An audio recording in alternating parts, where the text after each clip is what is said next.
For emphasizing on present moment awareness.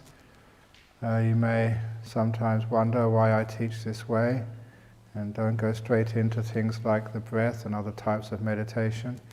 And it's because I want to lead people gently into this path of meditation. The foundations are really important. If you ask any builder, it's the foundations of the house which are the most important. They've got to stand up. You put extra money and time into the foundations, everything else goes quite smoothly. If you're painting a wall, just cleaning the wall first of all is 90% of the work in order to get a good finish. And unfortunately the people are just so impatient that we try and get into meditation too fast rather than preparing ourselves first of all. And the preparation, which I've been teaching the last couple of days, of learning how to rest your body, that's really important. How to let go of much of the past and the future, which is what occupies our mind too much. And also to let go of most of the thinking, to actually address those problems first of all. And if you do spend time addressing those problems and getting the foundation strong, then the rest of the meditation gets very easy. It's a very simple thing to say do breath meditation, and a lot of times, whenever there's a problem, instead of using force, in my own practice, I would ask him, why? What's the problem? Where's it coming from? So I'd always use wisdom power rather than willpower to overcome obstacles in meditation. And one of the obstacles I found, why can't I watch the breath? And because I hadn't prepared the mind properly, first of all. And to prepare the mind properly, first of all, I did need to rest my body, just like the Buddha did before he sat under the Bodhi tree. You do need to let go of all the past and the future, and so that when you're watching the breath, you're not fighting all these memories and plans which occupy too much of our mind. And we also have to lessen this terrible habit of people in our modern world to think all the time. You've got to learn how to have some spaces between those thoughts. And if you spend a lot of time on those beginning factors of meditation, the preparation, the rest becomes really easy. You can watch the breath because there's nothing competing with your attention. The body is rested, it's not aching, it's not sick, it feels good, so it doesn't compete for your attention. The past and the future has been mostly sort of let go of, mostly, if you like, suppressed or restrained. So that just doesn't keep on coming up into your mind while you're trying to watch the breath. And all this terrible thinking when we always want to give our opinion on things and give it names and work it out and try and find out the meaning of life through thinking about it, that habit has been also restrained. So we can just watch the breath instead of thinking about it. And that way, that when we've got the good preparation, the rest does actually become quite easy. There was one little extra exercise I never mentioned yesterday, which is also helpful for getting some space away from the thinking, and I'm just going to introduce that now. I did give a hint of that method when I just did that little exercise of me talking and putting spaces between my words. And in those spaces between my words, you were listening, but you were silent. It gave you an understanding of what we mean by silence. And I really enjoy giving that exercise because there are some people who think that they can't be silent. People who assume that silence is beyond them. And you give that little exercise to novice meditators and people who come into a temple for the first time in their lives, and they can do it, and they have this great realization what silence is and how possible it is. So having given you that taste of silence with that exercise I did yesterday, now how to reinforce that is with a simple training exercise for you. Either at the beginning of the meditation or before you go to bed at night or any time during the day or night. You could be laying down, walking meditation, sitting or whatever, is you start reciting to yourself a little mantra.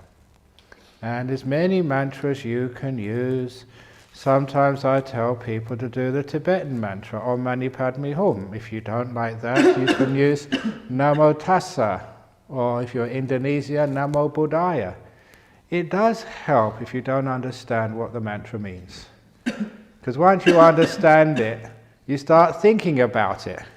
That's why we try and use it in a foreign language, and something which you don't really comprehend.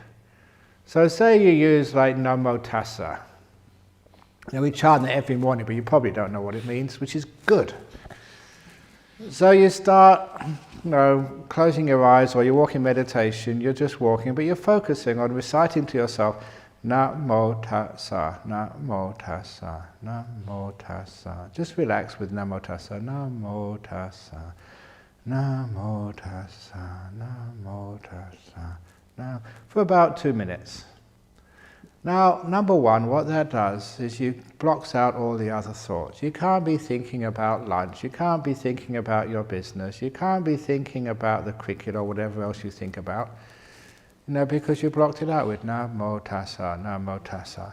You can't be thinking about the past and all those problems which you're worried about and all that stuff which you're going to have to do when you leave here, because you're blocking it out with Namo Tassa, Namo Tassa.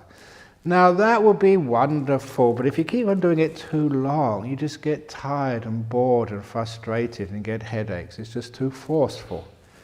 So what you do next is after 2 minutes, and don't need to time yourself, roughly, 2 minutes of Namo Tassa, Namo Tassa. Then for the next couple of minutes, you put spaces between the syllables. Namo Tassa, Namo Tassa. Just small spaces for 2 minutes. And then once you've done 2 minutes of small spaces, then you lengthen the spaces for another 2 minutes. Namo Tassa, Namo Tassa. And if thoughts come up in between those spaces, close the spaces down again. And gradually, minute by minute, lengthen the spaces. Namo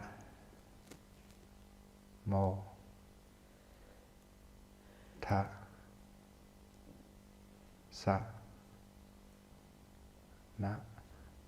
And as you lengthen the spaces, the silence begins to establish itself in you. If thoughts come up, close the spaces down. And you don't have to do 2 minutes this, 2 minutes that. Just get to see how you can adapt that method to suit the state of mind. If you've got so many thoughts coming up, Namo Tassa, for 5 minutes, I don't care. And gradually lengthen the spaces. If you open up the spaces too fast, thoughts come in, you've got to close them down again. You went too fast. Open the spaces slowly, and slowly, and slowly, until eventually, Namo,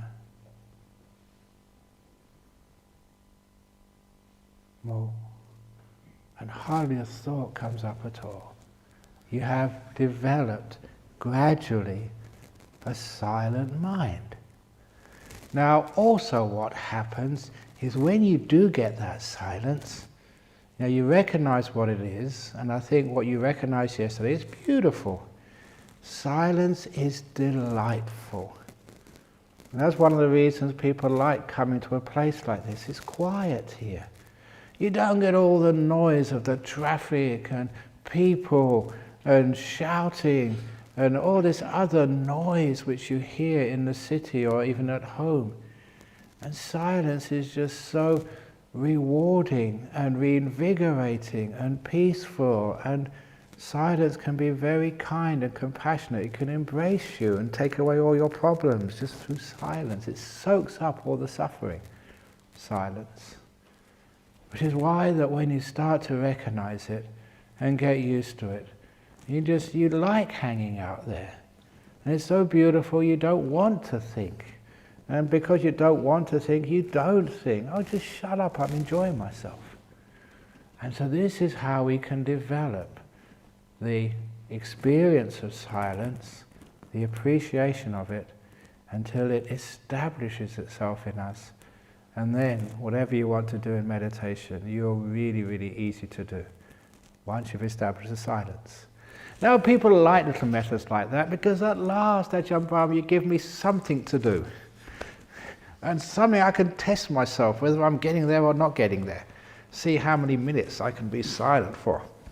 But be honest with that and just make sure that you do it properly, and you find it does. It's a nice little training so you can learn how to be silent. And it's also helpful if you've gone to work and then you come home, you've got all these problems and worries and you can't go to sleep at night. Try that little method, laying in your bed. Namo tassa, namo, until you block out all of those problems. And then once you've blocked them out, spaces, namo ta. Extend the spaces slowly. If you go too fast, thoughts will come in, you've got to start back again. Do it carefully, not too fast, not too slow. Namo.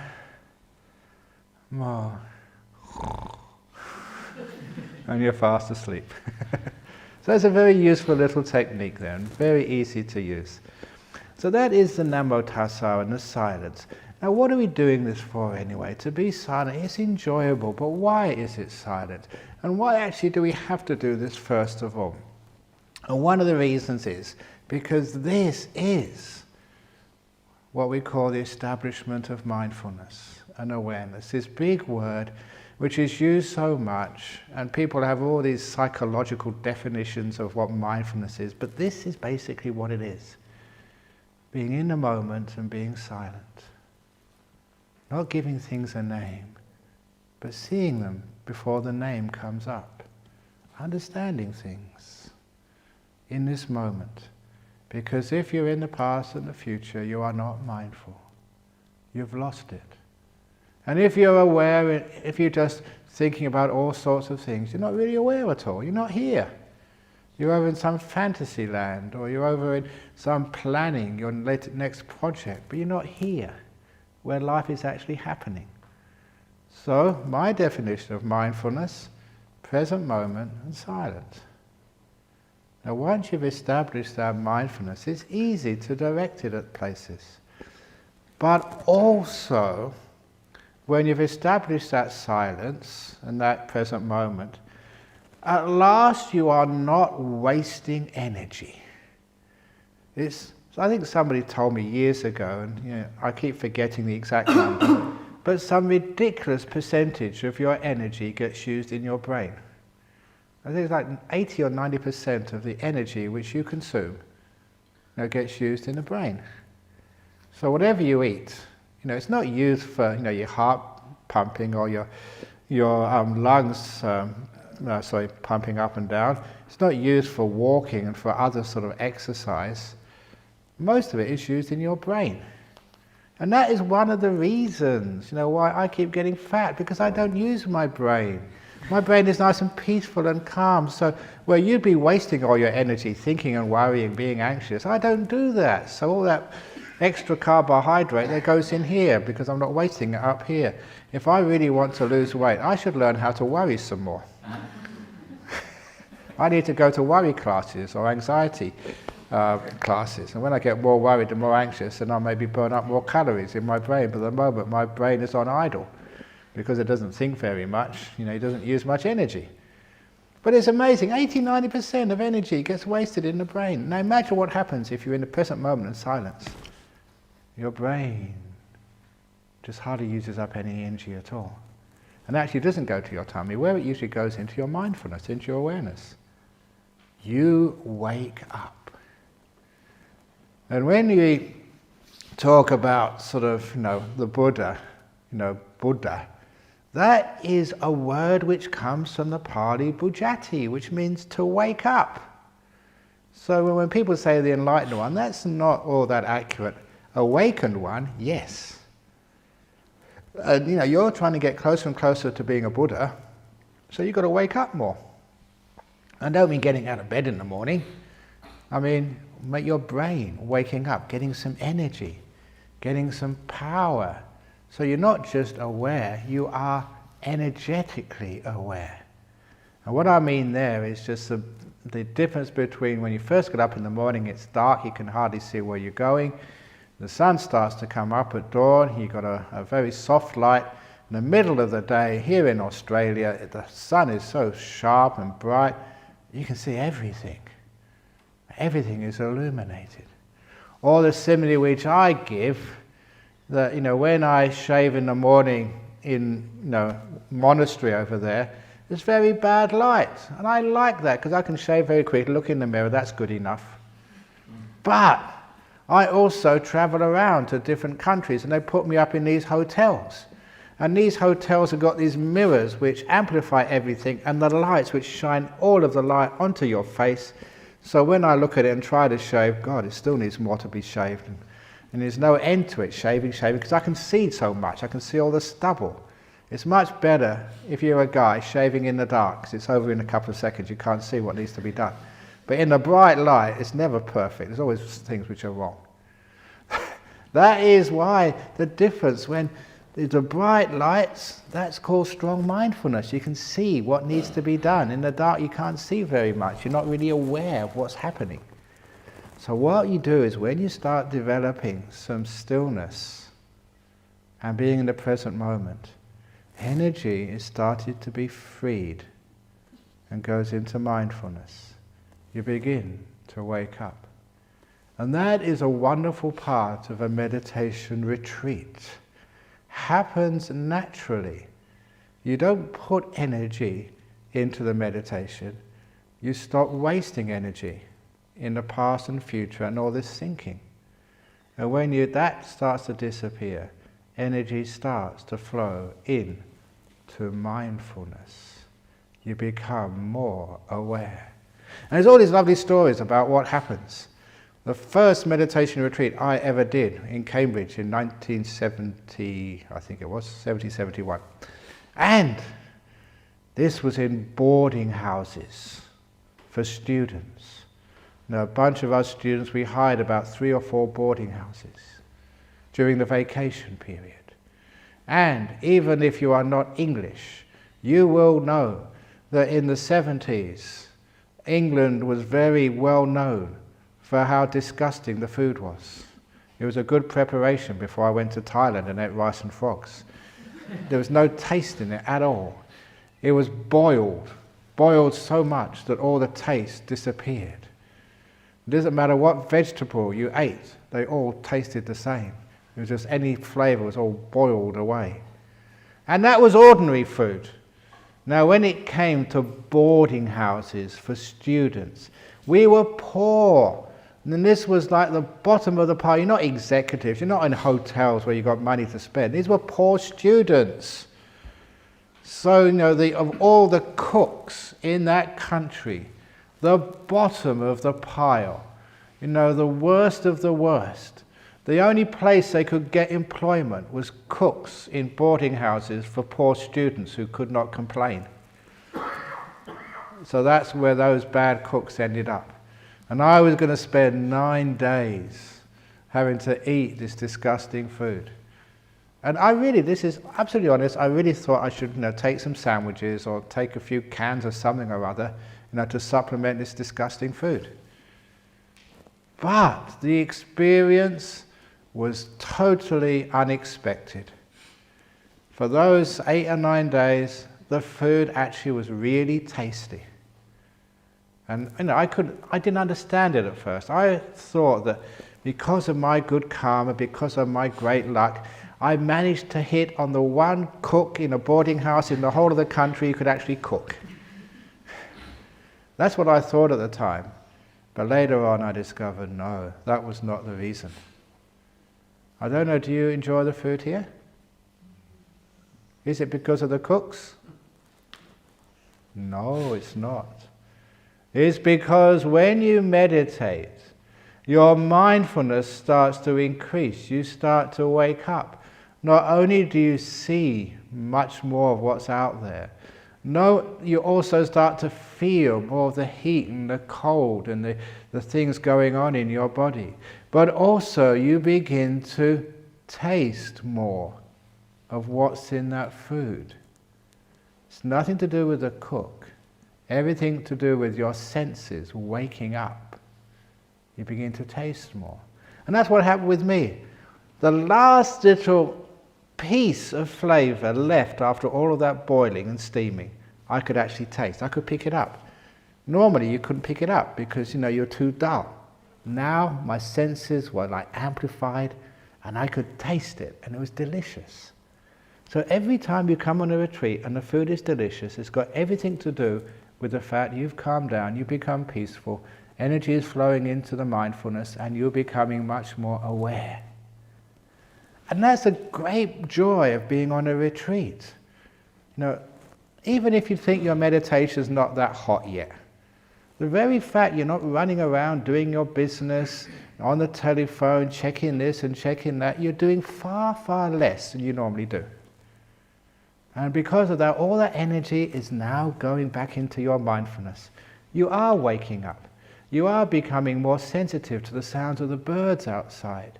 Now you can feel the sun on your skin much more. Even when you're sitting down, you can feel the sensations in your bottom as you're sitting on the chairs. Everything, even the linen in your beds, you can feel it more. You're becoming far more awake and aware to what's going on. You take a shower, you can actually feel the water, feel the heat, and it's very stimulating. You're not asleep anymore. At least you're waking up. Now imagine what happens after a few more days. You really start to wake up. And that food becomes a taste explosion. Wow! That baked bean.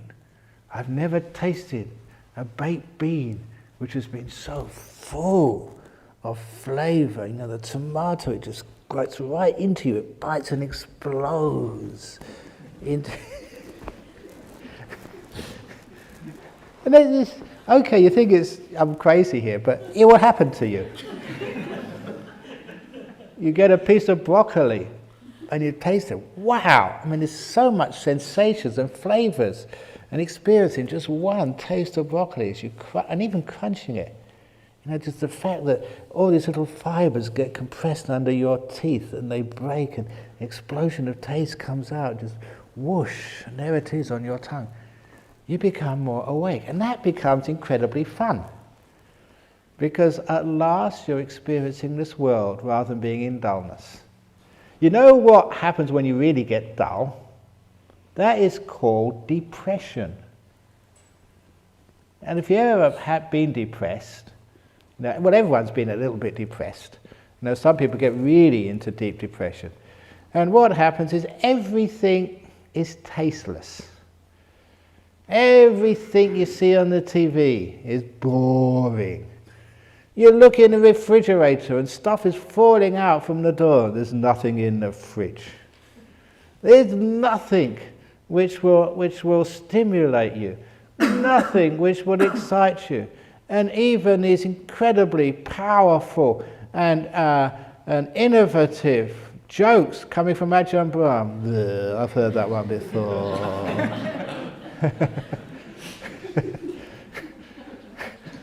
But when you really wake up, everything, it's not depressed anymore. Everything has colour, flavour, has energy, has joy, whatever you experience. So all that depression is very, very, very low mindfulness. My theory of why many people get depressed these days is because they're just too much control freaks. Because so much is demanded of them. They struggle, they strive, they just run after things, and when it starts to going away from them, they run even faster. If things start to go wrong, they put more effort in, they struggle, and they soon burn out. What happens is control, wanting, turns to frustration. And frustration turns to anger. And anger is this huge drain of energy. Every time you get angry at somebody or yourself, it sucks out your energy. Huge amounts get lost. And after a while, you just got no energy left. You just get fed up, depressed. What's the point? All because you've been trying too hard at the beginning. You've got no energy left. So this is one of the reasons why when you meditate, in this retreat, there's no frustration. You don't have to achieve anything, okay? You don't have to be able to be peaceful in meditation. I give you freedom to be a hopeless meditator. So you've already succeeded just by the fact you've come here. Don't put all these goals on you, that you have to achieve this and you have to get that. You have to sit more hours today than you sat yesterday. I have to get up for one chanting in the morning on this retreat. No, you don't have to. You've got my permission not to come to any chanting at any time. So I'm taking off those goals away from you. So you don't have to have any of these great desires, which means you get frustrated. How many of you have tried to get up in the morning but haven't done it? Ugh, I'm hopeless. That's the start of depression. Watch it. Be careful. Don't do that. I've been come all the way from Bangladesh and I still haven't got jhanas. No, don't do that, because this is where you start to get frustrated. And when you get frustrated, instead of letting go of the frustration, that's a stupid thing to have. I'm not going to be frustrated, I'm just going to be. See what happens. Once you get frustrated, most people get angry. And they put even more force. Right, this is it, I'm going to really do it this time. Okay, no more messing around. I'm going to sit, I'm going to fight, I'm going to get through this, I'm going to bash down the defilements, I'm going to get there. You get nowhere. You just waste energy. And after a while, you really get depressed. That is not what mindfulness is all about. If you stop all of this planning, striving, you're not wasting energy. Instead, energy is coming to you. And you start to wake up. You start to actually become more aware. It's beautiful, the sound of the birds. You start to hear so much more. Those birds have always been there, even in town they're there. But we're not listening because we're too busy. You come on a retreat, things slow down, you can hear more, you can feel your body more. You know, a lot of times that's one of the reasons why people get so sick these days. And they're not aware of their body, they don't know what the body's up to. And I read this book years ago about heart attacks. And the guy said, look, heart attacks don't come out of the blue. You don't suddenly get a massive heart attack. Your body has been telling you for weeks, giving your mind a little attacks, signals there's something wrong. But most people are so unaware. You know, they're too busy sort of, doing their business or doing their shopping or whatever else they're doing. Shopping, what do you do shopping for? That's one thing. I'm a guy, but I'm also a monk. I can't understand why people do shopping. Because I see this. I go to Singapore, Malaysia. People in Singapore, they come to Perth to do shopping. And people from Perth go to Singapore to do shopping. I think, well, why are you going to each other's countries to do shopping? Anything available in Singapore, you can buy in Perth. Anything from Perth, you can buy in Singapore. What are you doing it for? It's a waste of time. Anyway, why don't you just go on the internet and just get it? It's really cheap. No, but you like going to the shops. You like going shopping. It's not the shopping, you like going shopping. Buying things is not the point, it's going shopping. That's what you really like. I can't understand that at all.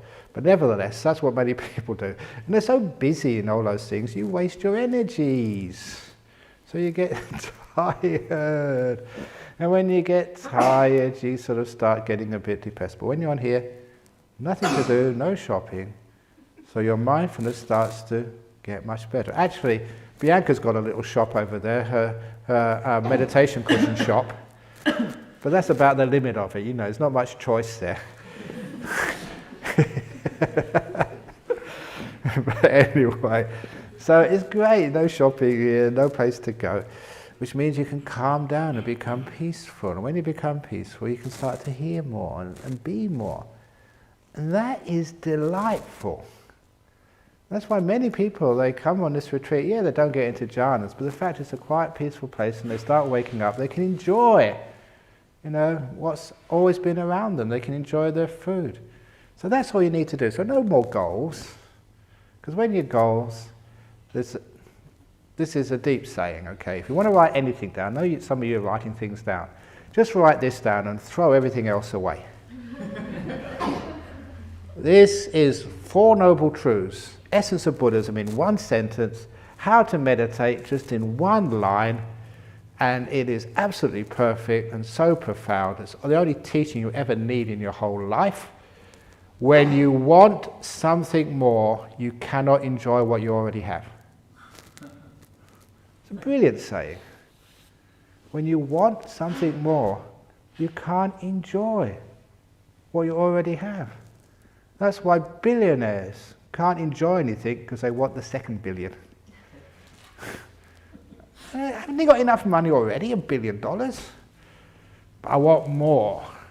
Therefore you can't enjoy what you already have. How many dollars have you got?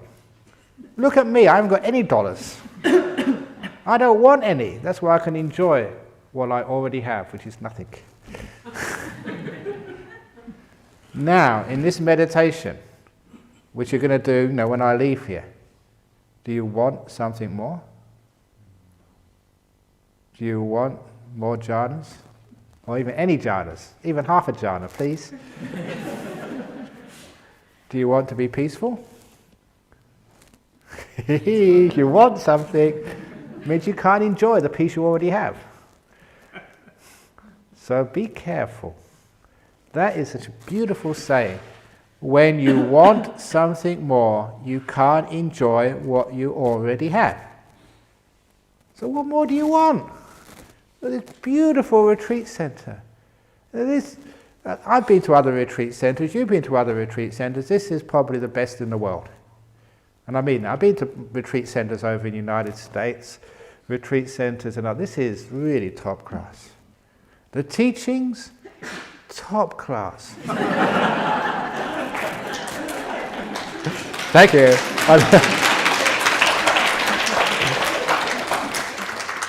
The food, top class. Do you want something more? Yes, in the evening, please. But you see, it's the wanting, means you can't enjoy this moment. How about the participant? They are also top class. You haven't had to interview them. Yeah, the participants are top class as well. I don't want anything more of you. You're totally satisfying. They are good enough? Yeah, you're good enough. Only just, but good enough. But when you want something more, you can see that you're stressing out. So this is why when we get aware, we can get satisfied with this moment. We don't want anything. Just to be in a quiet place for the next 4 or 5 days, eating beautiful food, being with peaceful people, just walking through a lovely part of nature, just being here, just being able to take a rest whenever you want. Isn't that bliss? This is good enough. I don't want anything more. So I sit down just to enjoy this moment, not to get enlightened, not trying to achieve amazing states of mind, not trying to learn how to levitate and all other weird stuff like that, which is cool, but I'm just going to be here. Happy to be here, not wanting anything in this world, then I can enjoy this moment. That is called mindfulness. Being here, not wanting anything in the whole world. It's also called compassion, kindness, love. If you really love somebody, or if you've ever been loved, maybe by your mother, it's usually the usual case, where your mother just loves you for who you are. Even if you go into prison, she still loves you. Yeah, my son's in jail for burglary, but he's a really good burglar. He's the best in the whole of Perth. I'm so proud. Mothers are like that. It's really cute. I just really admire that. You know, they're proud of their child, no matter what their child gets up to. Yes, I was really surprised that it takes a while for a guy, especially, to understand, how a mother works. I'd been over in Thailand for 7 years, okay, and I went to go visit my mother for the first time. And, this was 1980 or something, when I first went back? No, 1980 or something. Now, there weren't that many Buddhist monks around in those days, and especially in a place like London. And especially, this is how we dress. We haven't got other clothes to wear when we go and see our mothers. Even though, there's, the monk you may have seen him working in the evening is working on some new cottages for the monks, Nito. When he went to visit his family over in Norway, he showed me the letter. His mum and dad wrote back and said, yes, you can come and visit us, but you have to wear a suit. No robes. And so he showed me the letter and I said, right back, Mum, Dad, it's either my robes or naked. Take your choice. And he did that. And I said, okay, the robes will do. That's much better. We'd be far less embarrassed. But when I went to see my mother, I thought she'd be embarrassed with me. Because, on a Saturday morning, that's when she does her shopping. But, it wasn't like shopping you do. There was essential shopping. Like chocolate and cheese, for her son. Essentials.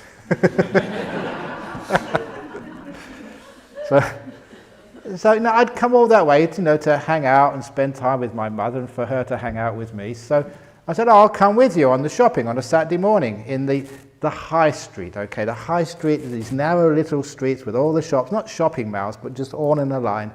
And she goes every Saturday, she knows everybody knows her and stuff like that. And so when we got to the shopping high street, because these are narrow, this is Europe, okay, narrow streets, they have like railings to protect, the traffic, of the pedestrians from the traffic.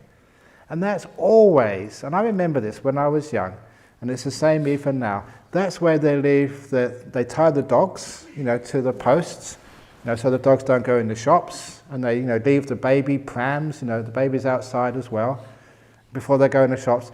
And quite honestly, I thought that's where my mother would leave me. Tie me up while she went in the shop. But no, my mother dragged me into the shop. No, you're coming with me. And I thought she'd be embarrassed. She wasn't embarrassed at all. Every shop we went into, the shopkeeper said, this is my son, the monk. And she was not embarrassed at all. She was really proud. And I thought, wow, that is amazing. Somebody dressed like a girl, in a skirt, brown, bald head. What English people are like. And she was so proud, not at all embarrassed, not even an iota of embarrassment, just so proud. And I realized that's a mother's love for her child. Doesn't matter what your child is, you're just so proud of them. Now that is the sort of love I want you to have to yourself. Hopeless meditate, but you are the most hopeless. Not just ordinary hopeless, you're the special case hopelessness. And you're so proud of yourself.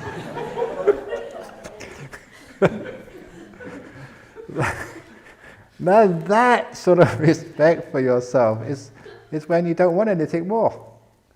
You can enjoy what you already have when you don't want anything more. Now you're learning how to put some energy into this mindfulness. You're happy. And I haven't said this, but this is another key teaching of the Buddha. One-liner from the Buddha, Sukhino cittang samadhiyati. The happy mind is easily stilled.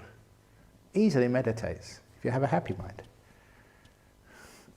And when I first saw that, that just really hit me, because I always thought you're supposed to meditate hard. And if you've got a smile on your face, you're not serious. And that's another story, another anecdote. That before I became a monk, I was hanging around the Thai temple in London. Just because I was waiting actually for one of the monks to come back to take me to Thailand to become a monk.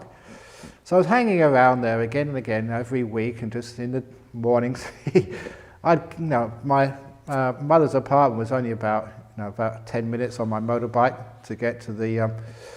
I did have a motorbike when I was young. Vroom, vroom. To get to the temple. And they'd always have morning chanting at 6 a.m. And I would always be there every morning for about 3 months, 5 to 6. And sometimes I would get there 5 to 6 and everything was locked up, and I'd bang on the door to wake up the monks. They must have hated me. They could never have a sleep in. I was so keen. Oh, the good times. But anyway, I was looking for a place to go to in Thailand to become a monk, and one of the Thai monks said, "Oh, this guy's just been a monk in Thailand. He's just come back again.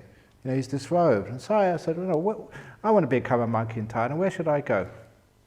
And he had been with Ajahn Chah, only for about a year, and he disrobed. And he never told me about Ajahn Chah at all. He said, "Oh, try this monastery, try that monastery." And a couple of years later, he came to visit Ajahn Chah, and I saw him. I said, "You are the guy I saw in London. Why did you not tell me about Ajahn Chah's monastery when I asked you?" And he said, "Yeah, I remember you." He said, "You were too happy. I never thought you were serious." And that's what he actually said. People have this idea to be a meditator, you've got to be sad and depressed, and that's absolutely rubbish. So it's the happiness which gets you into deep meditation.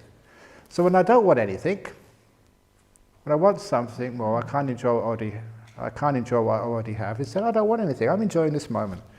This moment, just talking all sorts of rubbish with you on a morning talk, just having fun together, just sitting here, having cups of tea and stuff like that, interviewing you. I'm enjoying it.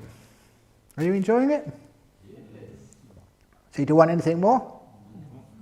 Yes, you do. As soon as I get out of here. But when you're meditating, remember that. And when you want something, you can't enjoy this moment. When you can't enjoy this moment, your mind will never get still. In fact, one of my other teachings is going back to the Four Noble Truths. Sometimes, people asked me this the other day, what type of meditation do you teach, Ajahn Brahm? And I tell people, there are 2 types of meditation. Do you know those 2 types of meditation? Shh! Oh, look, legs boiling it. So you heard me teach before. But what most people say, if they haven't heard me teach before, they say, samatha vipassana. And these are trick questions. You're very smart not to answer my questions, because I always trick ones. If I ask you a question, it's never a straight answer, okay? So people say, samatha vipassana, calm and insight. And I say, no, that's not the 2 types of meditation. There are only 2 types of meditation. And they are Second Noble Truth meditation and Third Noble Truth meditation. So, Buddhists know the Four Noble Truths. Second Noble Truth is craving leads to suffering. Third Noble Truth, end of craving, end of suffering. So what do I mean, Second Noble Truth meditation? Wanting something is a cause of suffering. So are you having a great time in your meditation? Are you frustrated? You still want something more? Then you're going to suffer. So all the suffering you've had over the last 2 or 3 days, it's not that you can't meditate, it's nothing wrong with me or the place, it's because you wanted something. That is why you were suffering. So if you had a bad meditation, it's not a bad meditation, you've been doing it wrong, you've been doing Second Noble Truth meditation, I wanted something, therefore you suffer. So I do not recommend Second Noble Truth meditation on this retreat. Please stop it now, okay? So what is Third Noble Truth meditation? Ending craving, no wanting, not wanting anything. Just happy to be here, whatever this happens to be. And what does that lead to? Bliss, enlightenment, the whole works. Third Noble Truth, meditation. So if you're sitting here and you're sleepy, I don't want to be sleepy, that's suffering. If you're sleepy, oh, this is really nice, yes. No suffering. And because there's no suffering, you can enjoy this moment. Because you enjoy this moment, there's nothing to do. You wake up. Mindfulness starts to increase. So many times this has happened to me. I'm tired, so meditate like this, slouched. And the first time this happened, it was weird. I was slouched like this, and my body straightened up, all by itself. And that was weird, because I never did it. I never said straighten up body. It did it by itself. And this is what meditation is. It's nature. You just relax, energy starts to come back. And when there's enough energy, your body straightens up. You're a bit sleepy and a bit dull. Please don't fight dullness. Just stay there, be dull, enjoy it. And after a while, the energy, the nature of this mind-body thing means you're not fighting, you're not wasting energy. Energy starts to come up and your mind becomes bright all by itself. Just like, when the sun comes up in the morning, the mist vanishes, the dullness vanishes and you're nice and peaceful.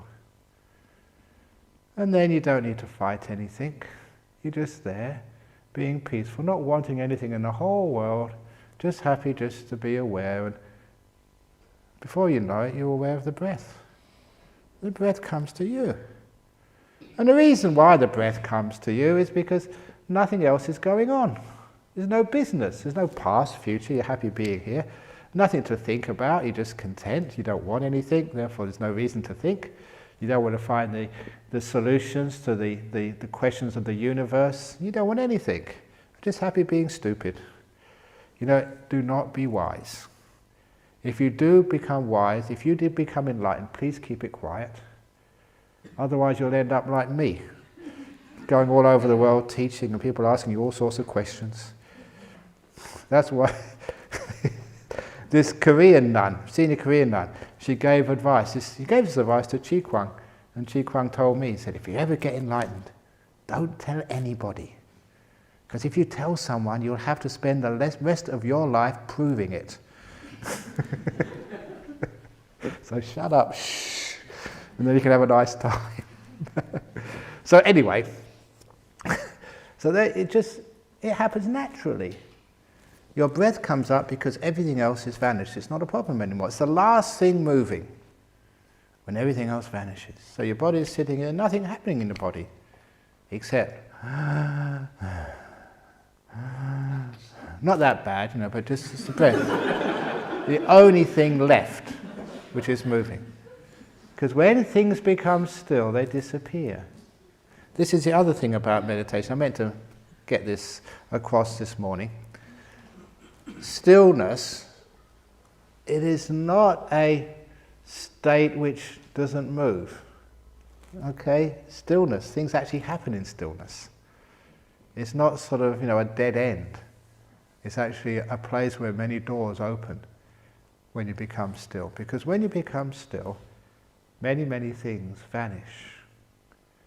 So you're just sitting here, no past, no future. Time disappears. And that's incredible. That you're such a prisoner of time, locked into the past and the future, measuring minutes, measuring days, hours. When is lunch? Another couple of hours. What can I do afterwards? When I can go to bed? When can I go and have my interview? We're such prisoners of time. And then you just go and meditate. No past, no future. Time's got no meaning anymore. You're not measuring it anymore. So time vanishes. And what a beautiful freedom that is. Not to be a prisoner of the clock. That's why I wanted to get a clock on the back wall over there. A digital clock. And you looked at the clock and it said, now minutes past the nowth hour of the nowth month, 2000 and now. What a wonderful clock that would be. You say, well, it's a waste of time, I wouldn't know where I am. Yes, you do know where you are, now. That's where you've always been. And this is what happens, so you stop wasting, your brain energy worrying about time, you're just here. And time vanishes. And a great sense of freedom, like being out of jail.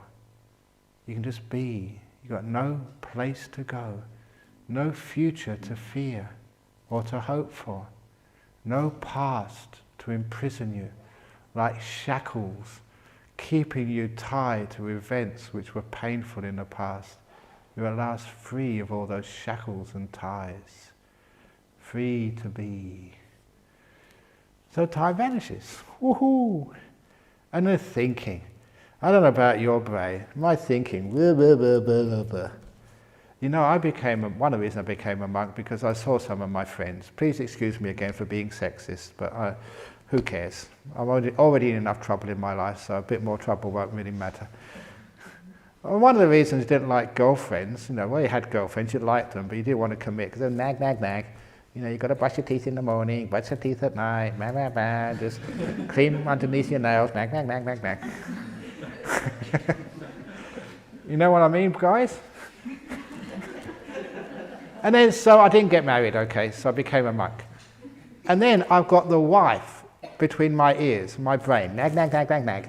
Come on, Ajahn Brahm, get up early, you've got to meditate, nag, nag, nag, nag, nag. You've got to sort of, give better teachings, nag, nag, nag, nag, nag.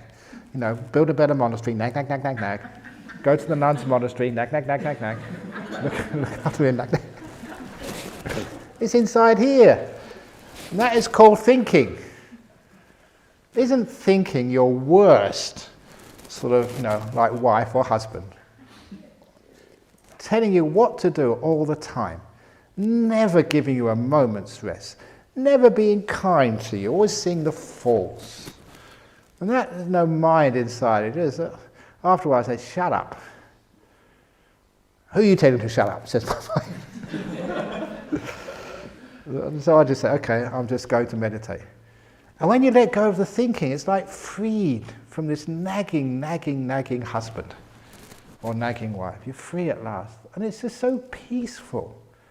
When you haven't got this mind talking to you all the time, telling you what to do, telling you to get worried, telling you to, you've got to remember this past, it's not finished yet, you've got to get back at this person. You're not going to let them get away with that, are you? Shut up. And then you're peaceful. You feel so free when all this thinking vanishes and disappears. You're in this wonderful freedom of silence. And then you got your old body. I'm getting old now.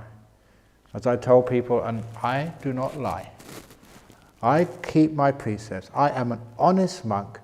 2 months ago in Bhutan, I celebrated my 750th birthday. They even gave me a cake. Happy 750th, Ajahn Brahm. Can you believe that? I'm over 750 now. Can you believe that? Honest truth. 750 months since I was born. I celebrated my... Why just say years when you have your birthdays? I celebrate months. I am now 752 months old. That's really cool. So, but when you get to 752, you get a few aches and pains. So, you always have aches and pains in your body somewhere or other. Your nose is itchy, your knees are hurting, you're too hot, you're too cold, there's too many pancakes this morning. After we went to Daniel's, he gave some pancakes. Oh, I ate too much. Oh, I'm too tired. Oh, it's too hot. This body is a pain, especially when you get old. So isn't it wonderful? You're sitting here and your body vanishes. All you've got left is your breath. Breath going in, breath going out. And you can't feel the body. That is the most comfortable I can ever get, physically, when my body vanishes. You sit here, you're not sort of enjoying anything. Just I can't feel my body anymore. Legs have gone. Hands, can't feel them. Back has disappeared. Tummy, I don't know what you're doing, but, don't bother me. And this is what happens when you're still. Things vanish. And when they vanish, oh, it's so lovely. When your body disappears, you're free from the prison of your body. Now, of course, you've got your breath going because that's still moving, which is why we do breath meditation, to learn just how to calm this breath down. And what happens in brief, it just happens naturally. You just hear the rest of the body's gone. The only thing moving, the breath goes in and out, in and out, in and out. But you're just quite happy with it, relaxing. Because you are not expending energy, you don't need to breathe so much. The car is on idle, it doesn't use petrol. You don't need so much oxygen coming into your body because you're relaxing. But if you're thinking a lot, you still have to breathe a lot because your metabolism is still very strong. If you're worried a lot, you still have to breathe a lot.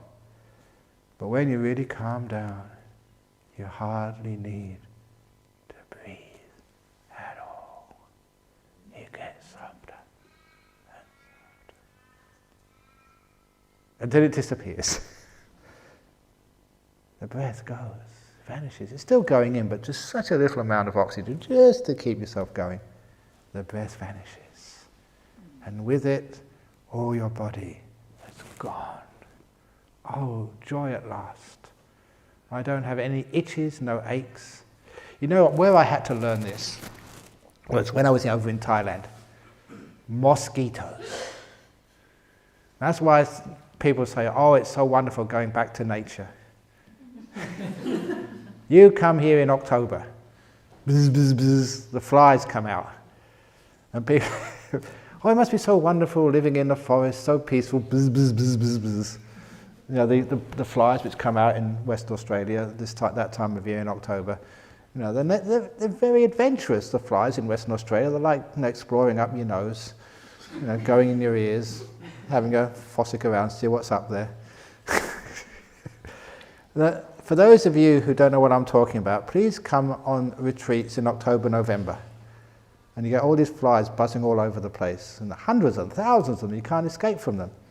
I remember we used to have picnics outside, and you had to be very careful, open your mouth quickly, and close it. Otherwise the flies would go in as well.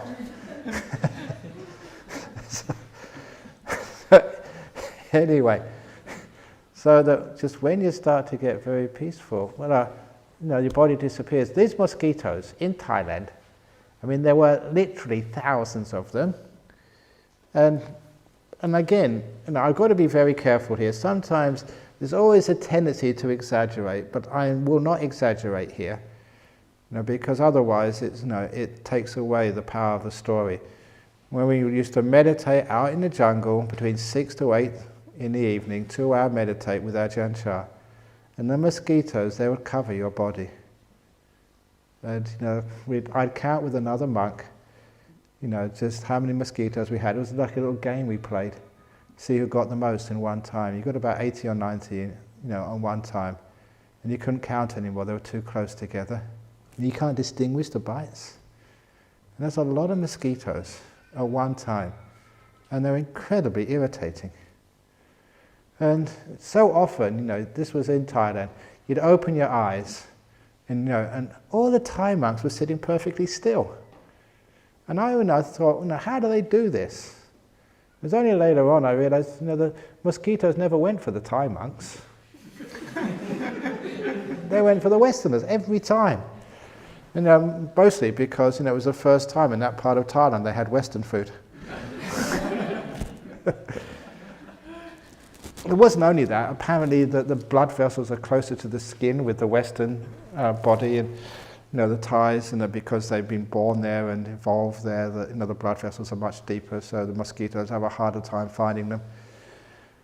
But eventually the only way I could endure that was to meditate properly and very quickly let your body disappear. So you couldn't feel the mosquitoes at all. So you're just right inside in meditation, you can't feel your body. I had to do that because the alternative was just almost intolerable. So I learned how to do that, to let go of my body, meditating, and so the body totally vanished, watching your breath, and the breath vanished, and nice meditations. And then the amazing thing was, when I came out of meditation, you can't see any mosquito bites. Because, for a Westerner, when you get a mosquito bite, you get a little bump on your skin afterwards. And, you had hundreds of those, after a usual meditation. No, there wasn't one on my skin. And I thought, this must be a psychic power. The power in deep meditation, you get this force field around you. And the mosquitoes can't penetrate. But actually, that wasn't the reason. Years and years and years later, when I was here in Australia, somebody showed me a science article that mosquitoes are attracted to the carbon dioxide coming out of your pores. That's what attracts them. So when your metabolism goes down, to the fact you're hardly metabolizing at all, just hardly any carbon dioxide is coming out because you're hardly breathing, you're just so quiet and soft. Basically, you become invisible to the mosquitoes. They can't find you because hardly any carbon dioxide is coming out. But you worry, mosquitoes, get out, get out. More carbon dioxide is coming up. You're saying, mosquitoes over here, this is where I am. So if you ever are in mosquito-ridden places, please calm down. Don't get anxious, don't get excited. And then if you calm down, your metabolism will go down, you'll get less bites because the mosquitoes can't find you. So that's what it really was. I was becoming so peaceful, they just couldn't find me. Nothing psychic at all, it was just nature. But that's what I had to learn. When your body vanishes, oh, such bliss. I also did that when I had typhus fever over in Thailand. That's the same as typhoid. Indistinguishable symptoms, but different cause. And you have these fevers and you feel really, really low energy. You just can't get up out of the bed. And it was a terrible experience. And just one day, I remember being in bed, being in the hospital about 3 or 4 weeks, nothing was working, just feeling like death. And I said, come on, you're a meditator, meditate. So I meditated in the middle of a typhus fever. And the body vanished. Oh, it was wonderful. At last, after 3 weeks of aches and pains of low energy, you were totally free of your body. That was such a great experience. And afterwards, wow, that was really nice. And this is what happens. You can let go of your body very easily. And that is bliss. You're free. That was an extreme because your body was really sick. But even now, just a bit achy or tired or itchy or cold. Isn't it a great thing to be able just to, bye-bye body, I'm not in your prison anymore. And that's what happens when you meditate. Simply because you are still, things vanish. So stillness is not a dead-end state. When you're still, things vanish, one by one. And as they vanish, you feel deeper and deeper states of freedom. And as you get really free, one thing vanishes after another, more and more freedom. Only because I don't want to go anywhere. I'm just enjoying where I am. And where I am changes. Which is why you never go on to another stage of meditation. This is not progress. You always go in to the next stage of meditation. Always going ingress. So don't think stage 1, over there is stage 2, over there is stage 3, over there is stage 4. This is stage 1. Into stage 1, deeper into stage 1. Right in the middle of it, you'll find stage 2. Right in the middle of stage 2, you'll find stage 3. Right in the center of stage 3, you'll find stage 4. Right in the center of that, you'll find the next stage. So you don't have to move. Stay where you are. And things disappear, and you go into the center of things. The natural progression of stillness. Yeah, it's still, but you're going in. There's a movement there. But your job is to be still and let that movement happen. You sit still under the mango tree, things happen. Mangoes fall, but not when you move. Da da da. So there you go, that's all the teaching you need on meditation. So no more talks, okay? Okay, I'll be back tomorrow.